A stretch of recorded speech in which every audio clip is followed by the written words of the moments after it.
What if the arrows at Marathon had flown differently? What if the Persian Empire, the largest the world had ever seen, hadn't been repelled from the shores of ancient Greece? Imagine a world where King Xerxes, instead of retreating in defeat, had marched triumphant through the ruins of Athens. The flame of Athenian democracy, barely kindled, would have been brutally extinguished. Sparta, famed for its defiance, would have fallen, its warrior ethos absorbed or crushed by the vast imperial machine. Greece, as a collection of independent, often warring city-states, would cease to exist, becoming a satrapy, a province within the sprawling Achaemenid Empire. The most immediate change? The very concept of Western civilization as we understand it would be fundamentally rewritten.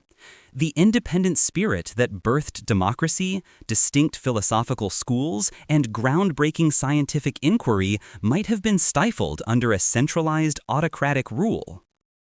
Greek thinkers like Socrates, Plato, and Aristotle might never have gained the influence they did, their ideas either suppressed, twisted to serve the imperial narrative, or simply lost to time.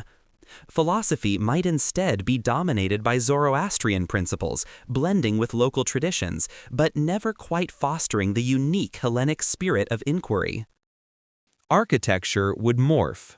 Instead of the Parthenon's elegant, democratic symmetry, we might see monumental structures infused with Persian grandeur, vast palaces echoing Persepolis, perhaps even a hybrid style, but always reflecting imperial might, not civic pride. Art would shift from idealized human forms to more narrative, grand depictions of rulers and imperial conquests. What about Alexander the Great? Without an independent Macedonia, without the Hellenic culture to inherit and spread, there would be no Alexander as we know him. The greatest conqueror in history, the man who forged a bridge between East and West, would never have existed in that form. Instead, the Achaemenid Empire might have continued its long reign, perhaps expanding further west, swallowing emerging powers like Rome before they could truly blossom. The very notion of classical learning, the bedrock of Renaissance Europe, would be profoundly altered. Greek language, instead of becoming a lingua franca of scholarship for centuries, might have remained a regional dialect, eventually fading into obscurity under the dominance of Aramaic or Old Persian.